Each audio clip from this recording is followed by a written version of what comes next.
लहरदार खिलते गए। नारी के जीवन पथ पर रंग बिरंगे फूल खिलते गए। इन रंग बिरंगे फूलों पर कांटे अभी भी शेष है। नारी सशक्तिकरण के दावे मान कंकाल और अवशेष है। सुप्रभात आदरणीय प्रधानाचार्य, सम्मानित शिक्षकगण एवं सभी उपस्थित गण। मैं अनूप सिंह कक्षा 12 का छात्र आप सबके समक्ष नारी सशक्तिकरण विषय पर अपने विचार व्यक्त करने आया हूँ। नारी को सृजन की शक्ति कहा जाता है, अर्थात नारी से ही मानव जीवन का अस्तित्व माना गया है। इस सृजन की शक्ति को विकसित एवं परिष्कृत कर इसे सामाजिक, आर्थिक, विचार, विश्वास, धर्म की समानता का अवसर प्रदान करना ही नारी सशक्तिकरण है।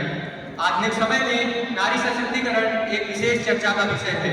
हमारे आदि ग्रंथों में नारी के महत्व को मानते हुए यहाँ तक बताया गया है कि यत्र नार्यस्तु पूज्यन्ते रमन्ते तत्र देवता, अर्थात जहाँ पर नारी की पूजा होती है वहाँ देवता भी निवास करते हैं।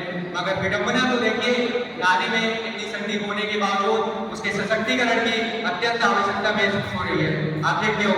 क्योंकि हमारे देश में आज भी कई ऐसे इलाके हैं जहाँ पर उन्हें समान स्वास्थ्य सुविधाओं तथा शिक्षा से वंचित रखा गया है तथा आर्थिक परिदृश्य में उनकी भागीदारी लगभग ना के बराबर है।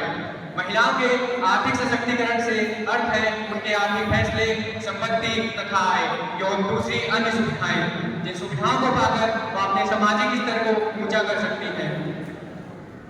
हमारे देश में उच्च स्तर की लैंगिक असमानता है, इसलिए असल मायने में नारी सशक्तिकरण का तब समझ में आएगा जब उन्हें अच्छी शिक्षा प्रदान की जाएगी, ताकि वह इस काबिल बन सके कि हर क्षेत्र में स्वतंत्र होकर अपने निर्णय स्वयं ले सके।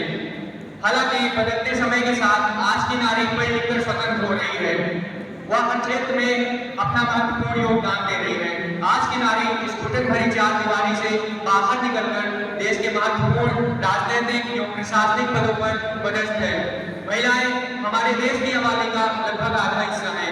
इसी वजह से राष्ट्र के विकास के महान कार्य में उनकी भूमिका और भागीदारी को सही परिप्रेक्ष्य में रखकर ही राष्ट्र निर्माण के लक्ष्य को हासिल किया जा सकता है। आज की महिलाएं पुरुषों के साथ कंधे से कंधा मिलाकर हर क्षेत्र में अपना योगदान दे रही है। जिस तरह से भारत आज विश्व में सबसे तेज आर्थिक तरक्की प्राप्त करने वाले देशों में विख्यात है, इसे देखते हुए हमें निकट भविष्य में नारी सशक्तिकरण के लक्ष्य को हासिल करने के लिए अपना ध्यान केंद्रित करने की अत्यंत आवश्यकता है। 21वीं सदी नारी जीवन में सुखद संभावनाओं की सदी है। आज हर क्षेत्र में नारी सब पर भारी है, चाहे फिर वह आर्थिक विकास में अपना योगदान देने वाली निर्मला सीतारमण हो या ओलंपिक से मेडल लाने वाली मनु भाकर हो, चाहे वह प्रशासनिक क्षेत्र में अपना उत्कृष्ट योगदान देने वाली किरण बेदी हो या फिर पर्वतारोही और क्षेत्रीय बाल हो। किसी दार्शनिक ने कहा था कि जब नारी अपने ऊपर थोपी हुई बेड़ियों तथा कड़ियों को तोड़ने लगेगी तो विश्व की इस शक्ति में इतनी समर्थता नहीं रहेगी कि उसके साहस के सामने टिक भी सके। अंत में दो पंक्तियों के साथ मैं अपनी वाणी को यह विराम देना चाहूंगा कि घर बनाने की तमन्ना रखने को आओ पहले इस घर की मजबूत नींव रखी जाए, आओ पहले इस घर की मजबूत नींव रखी जाए। धन्यवाद। आप सभी को हिंदी दिवस की हार्दिक शुभकामनाएं।